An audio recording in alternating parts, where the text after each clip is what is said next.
guys, it's been about a month that I am a product manager, and so I wanted to do this video to kind of tell you how it is to be a product manager for a month. I was thinking of doing this kind of regularly, I mean not too regularly, not like how it is to be a product manager every 5 weeks, 6 weeks, 7 weeks, etc. No, kind of like how it is to be a product manager after 1 month, how it feels to be a product manager after 3 months or 4 months or whatever, and then you can kind of see the evolution, and I can also kind of keep track of my evolution of being a product manager and what I know about being a product manager and how it is to be one as well. So yeah.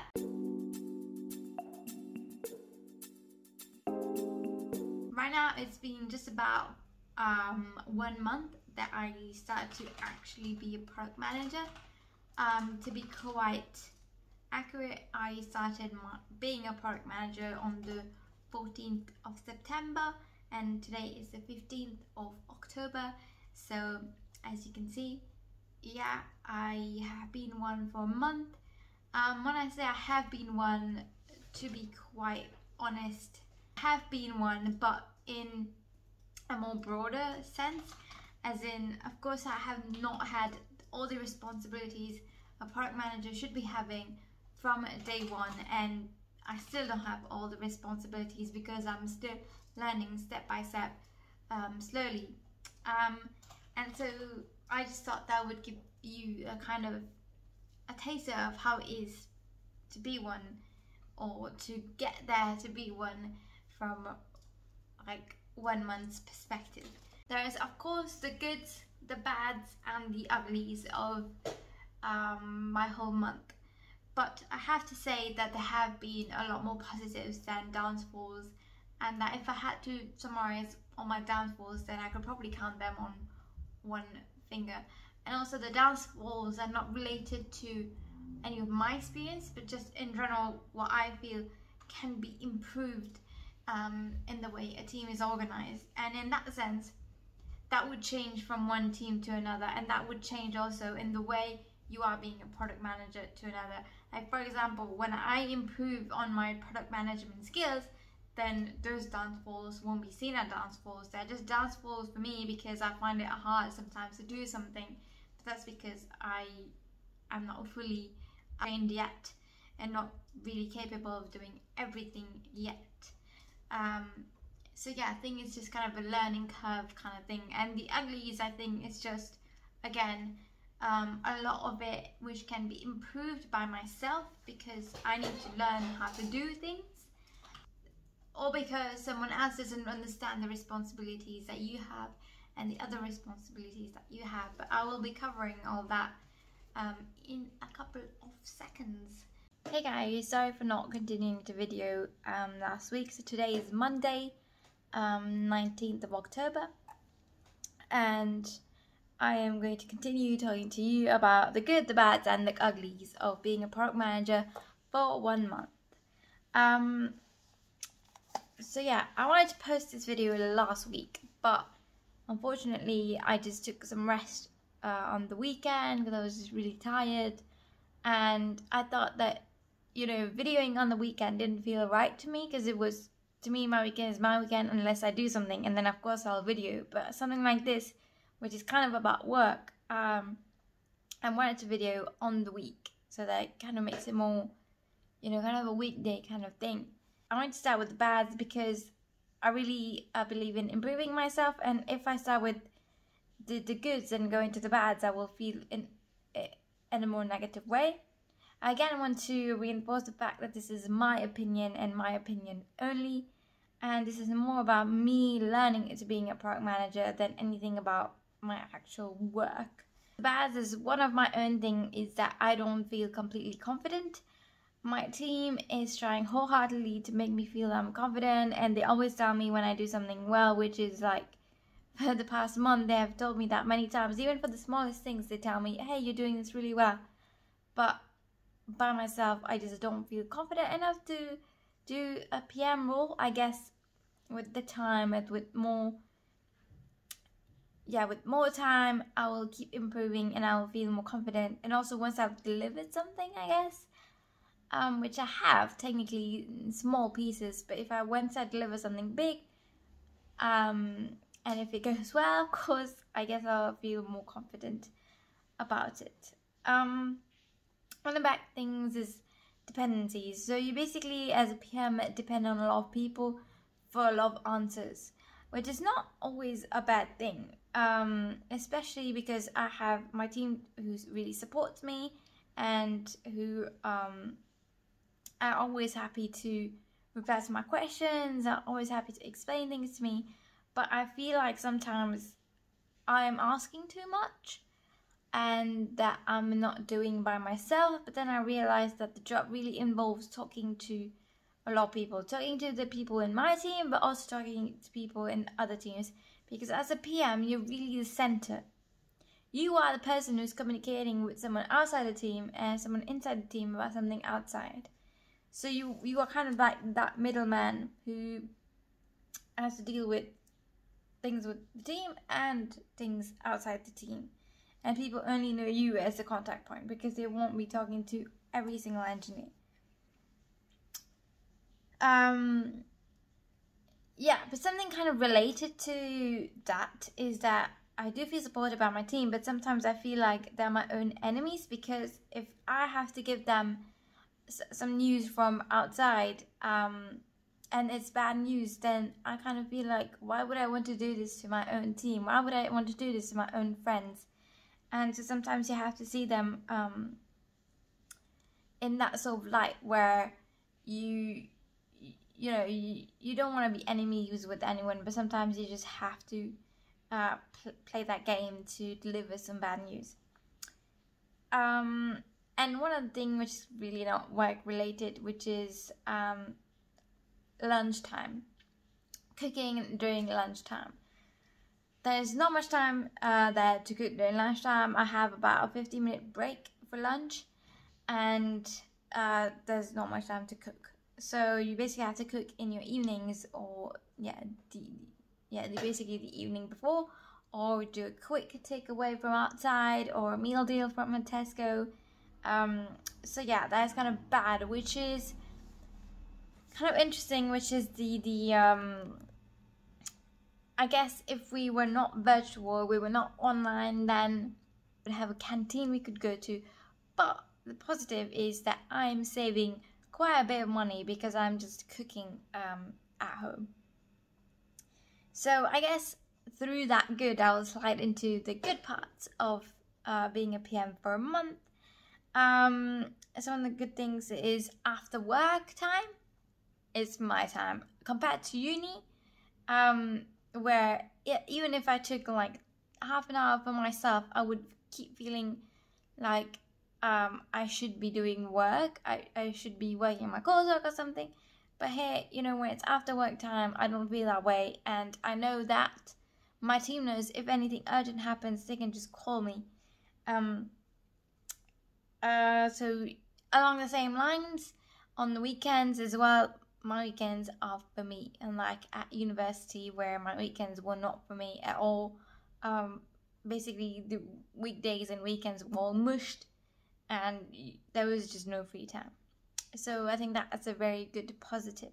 Something else that is good is that because I'm this middleman between my team and external, have loads of communication. I keep communicating, I keep talking with people, and I love that. I think it's very important to focus on people. If the people around me were not good, I would be unhappy at work, and I am happy at work. So I know that the people are good, and I have discovered this through a few of my internships, where I understood that the team, the people you're around, really makes the hugest difference. Because yes, of course, the work can be good, the work can be something you're passionate about, but if you don't feel nice in your environment, then that is not something that is going to be good.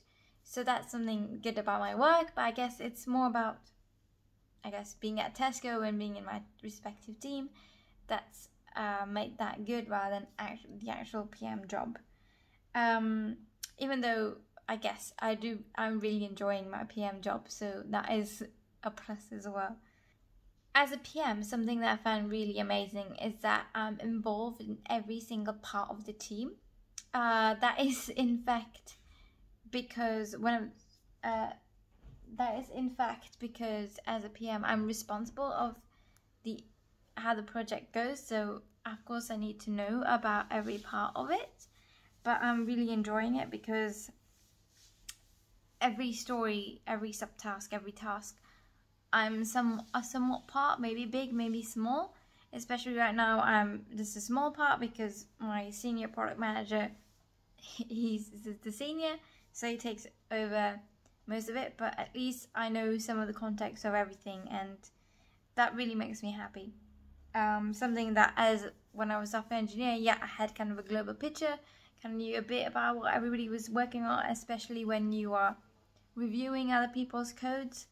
But as a PM, you kind of get this larger view of the whole project and larger views of each subtask as well, which I'm really enjoying. And yeah, something related to that is, as a PM, I kind of help build the whole picture, and I have the whole picture of it. So that really makes me happy. But at the same time, to slide into the uglies, because I have the whole picture, and because I'm this point of contact between my team and other people on my team, I am the person who is responsible. If something goes wrong in my team, someone external only has me as a viewpoint, as a contact. So they will be like, oh, this person, so me as a PM, did something wrong. The responsibility lies on you. But I think that's where, again, the environment comes in really handy, is that the people I work with do not have this blame culture at all.